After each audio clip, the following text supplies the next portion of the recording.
Hey guys, so today we've got a build which actually is going to be an Iron Horse build, or builds. Yeah, builds, because it actually covers 3 of the 4 bosses in Iron Horse.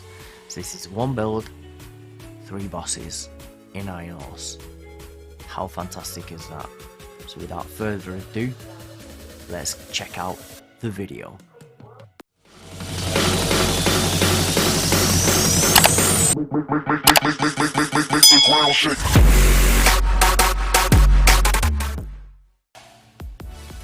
Hey guys, it's your boy Dragunov. So today we have got the Dragon Strike Tough Skin build. This is going to be the Iron Horse raid tank build for boss 2, 3 and 4. So you can pretty much use it throughout. So let's start at the usual spot, which is the specialization. So the specialization I am using is the Demolitionist. With the Demolitionist, you are going to be benefiting from this skill here, which is Incombustible. Increase burn resistance by 20%. The reason why that is, in the Iron Horse raid, boss 2 and boss 3, you have a possibility of getting burnt.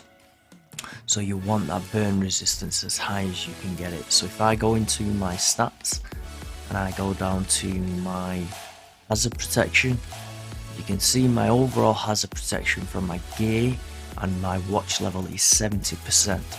But alongside that, I have got added burn resistance as well. So I've got 100% burn resistance there.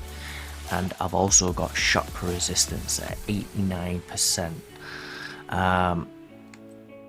So in regards to that, generally I'll walk through the build and how to use it in place of boss 2, 3 and 4. And then I'll go back to the stats and tell you which pieces you may need to change.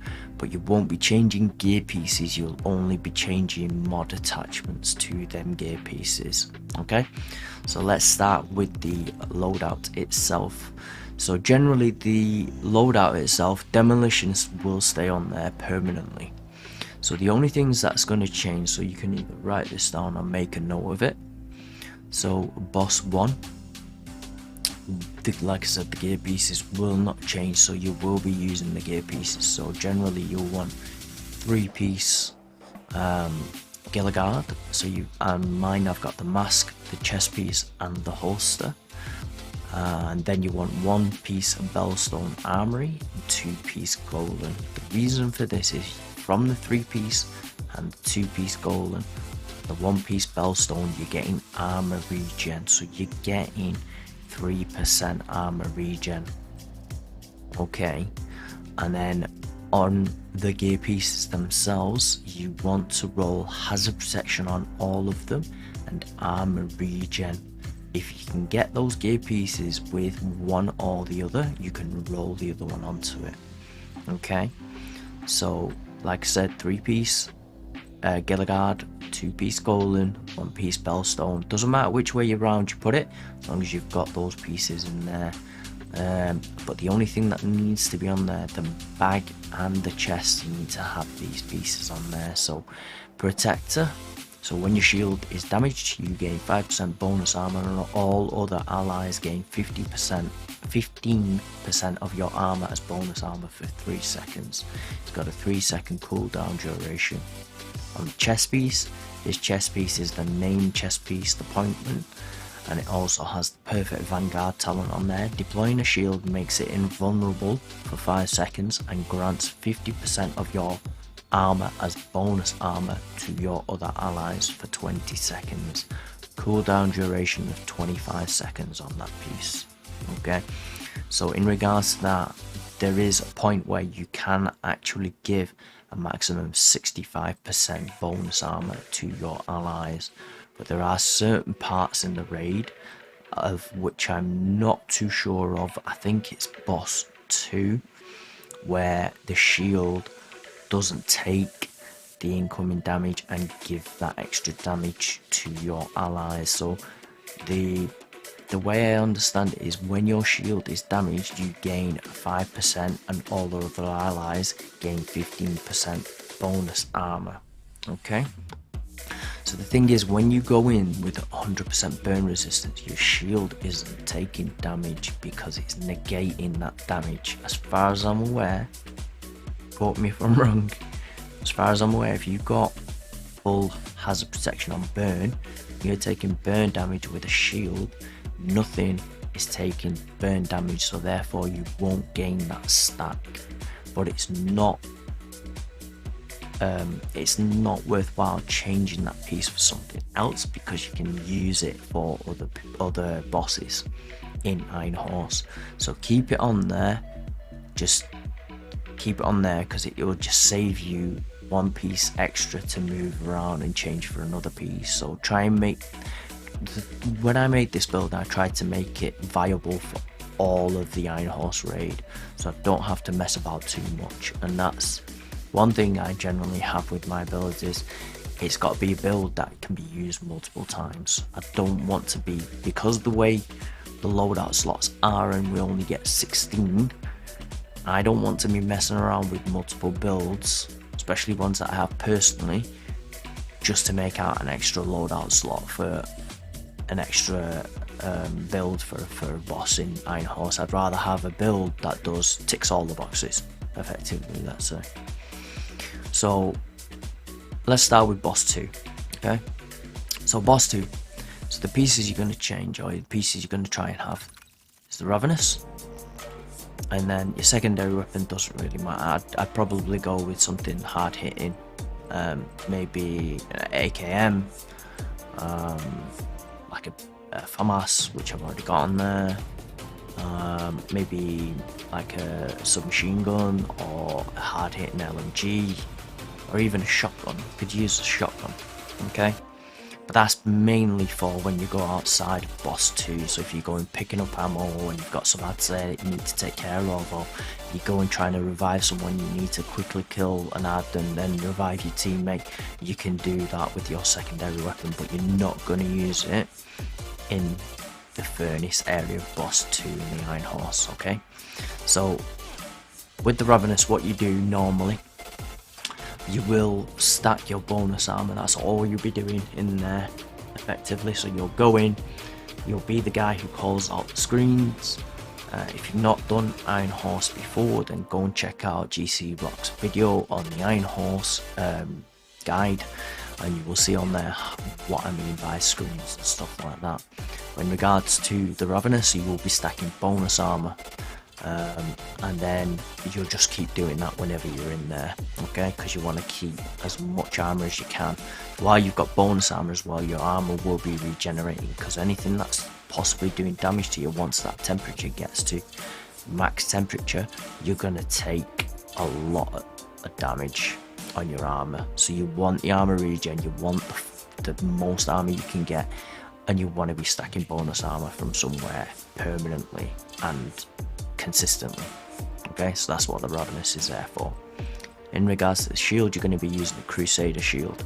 With the mods on this, you generally want to go shield health, and holstered regeneration, and mainly because, like, just when it does stack up, you could possibly use that just as a quick thing, just to get your stacks on your Ravenous, because you can use your Ravenous with the shield and then pop it away when you need to, okay? You need a Revive Hive. Revive Hive is one of those tools that's used on an abundance of builds, okay? So this is going to be your best mate. If you go down in that furnace, people can't get to you because they will die just as soon as they start stepping into the furnace. They haven't got a tank build, they're going to start taking damage straight away, or a burn resistance build even. They're going to start taking damage straight away, so you want a Revive Hive. At least you've got second wind there, okay? So that is boss 2. So effectively you run in, you do the screens, you're stacking bonus armor, you use your shield to give people bonus armor as well, and that is pretty much your job. You go out, you cool down, you go back in, you rinse and repeat, okay? So that is your job. You aggro the boss, you keep the boss on you whenever certain mechanics are being done within the furnace from your teammates. Okay, so moving on to boss 3. So boss 3, if you guys remember, will be the bit where you run around and get the doors. So that's like the other furnace, as I like to call it. So it's the main furnace. So the boss 2 is more like just like just a hot room of lava and all that kind of stuff. So I call them pretty much both the furnace, because the one's an actual furnace and one's hot as a furnace. But anyway, boss 3. Where you got to do the doors, you've got the boss who comes out, and you've got to basically take down the pressure of the furnace, and then obviously kill the boss, and then get the key and put the key in, that kind of thing. So with that, I normally run the Bullet King, because I've pretty much have unlimited ammo as long as I'm hitting my targets. Okay, it's not to do damage, it's not to do anything, it's just to help assist the team with just any damage you can do. Okay, that is pretty much it. In regards to the pieces, you will keep the pieces exactly the same. Okay, so I'll go through the mods in a second, so I'll go through the mods and then you'll know as well. So I want to do it bit by bit.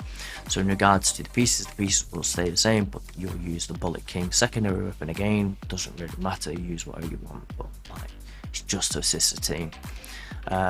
Ignore the gun as well, the gun is just not useful there.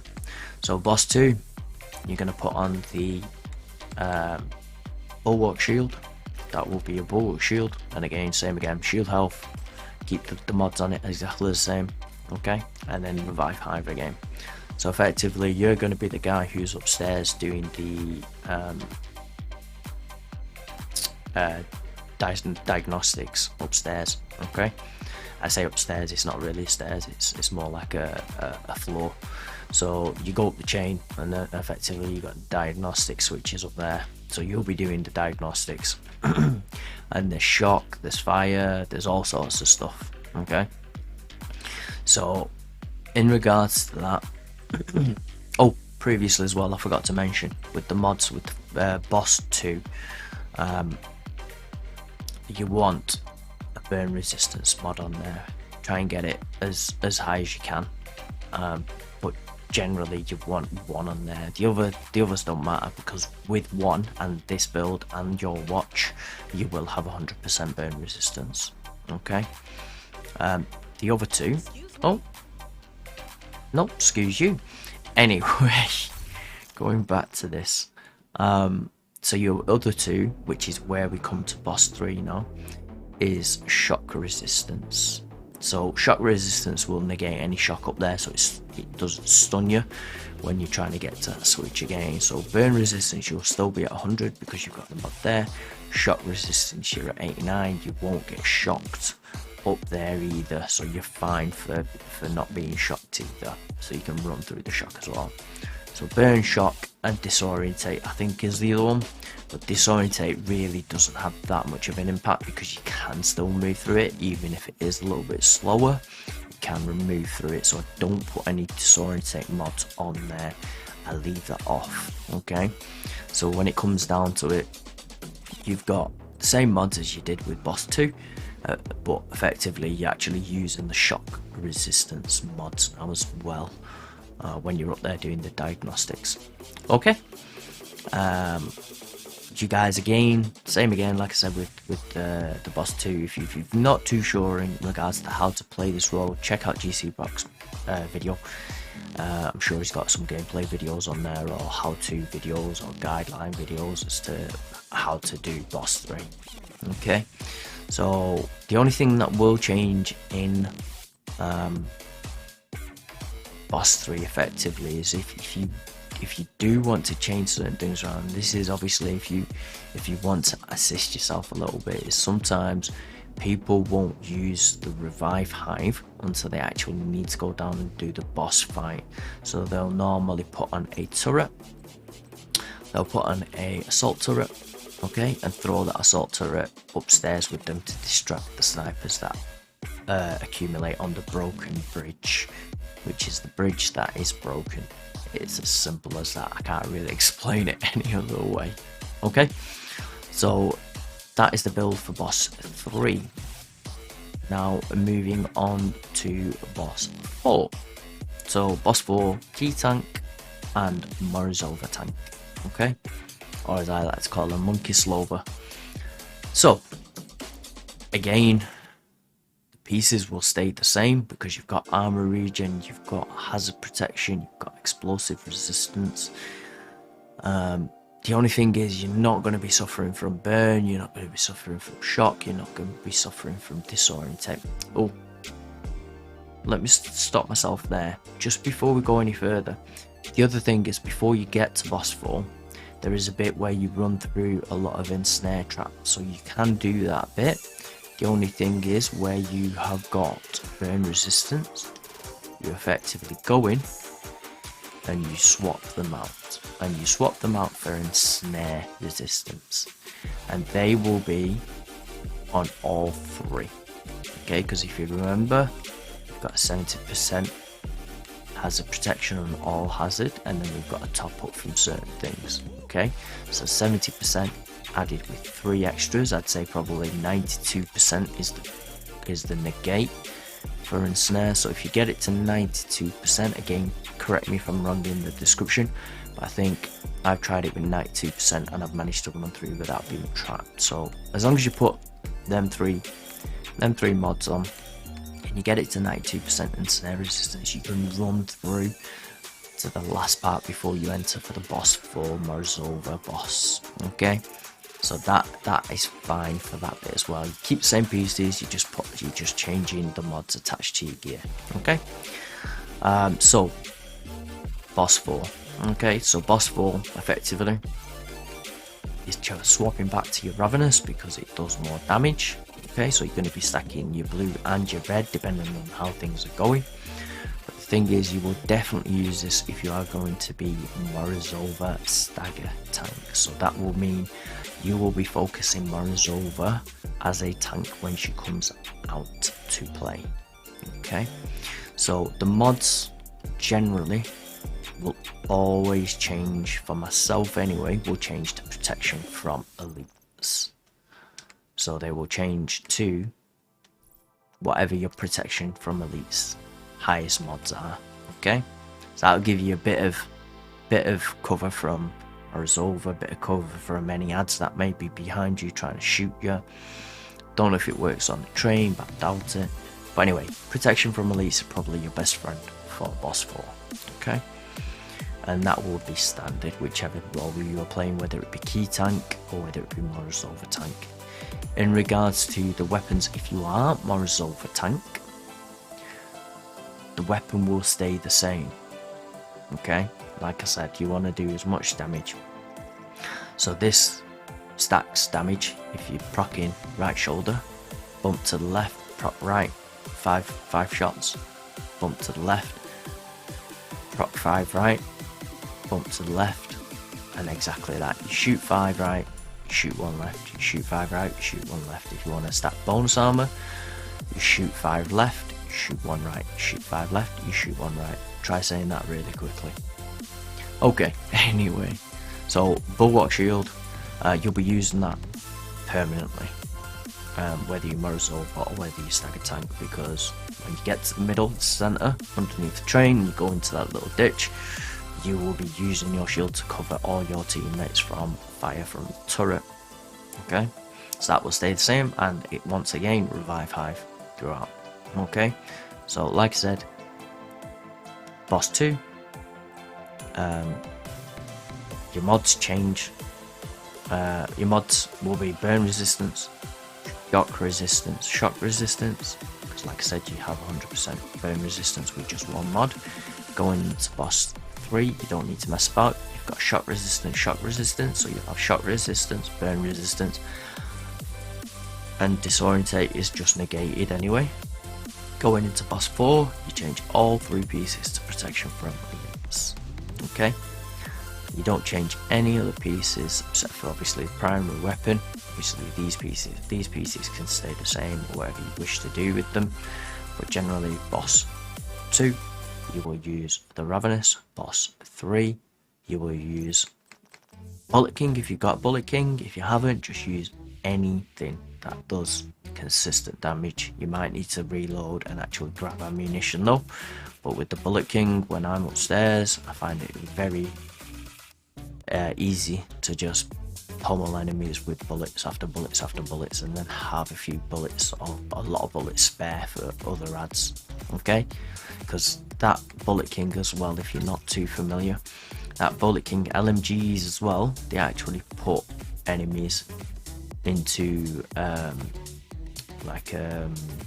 they go into cover, they don't come out of cover. I can't remember what it's called, I'm having a brain fart, but they hide and they don't come out unless you force them out of cover. Again, that's what LMGs do, so it's kind of good because while you're popping people into cover, your mates can come over and just shoot them with a Eagle Bearer or a FAMAS or full DPS, like right up the tootsie. Okay, so boss 2 Ravenous, boss 3 Bullet King if you've got it, and then boss 4 Ravenous. It's as easy as that. Okay, with the stats, again, like I said, I'll go back to this, but again, make notes because it's effectively 3 builds in 1 video, hence why it's probably taking a little bit longer, so I do apologize about that. But your let me just reset it back to the way it is. Nope, wrong one. That one. So going to the stats once again. Stats are 70% hazard protection from everything. Okay. Burn resistance is standard at 100, and then shock resistance is 89.7%. So that will do you for boss 2 and 3, and then obviously you're just swapping out your mods and getting protection from elites for boss 4. Okay, so I'm going to wrap it there, guys. I'm going to do my usual outro, so look after each other, guys. Take care of yourselves. Hope you're all doing well. Hope you're all looking after each other and your family's all safe. Alright guys, this is your boy Dragunov signing out. We'll catch you in the next one. Peace.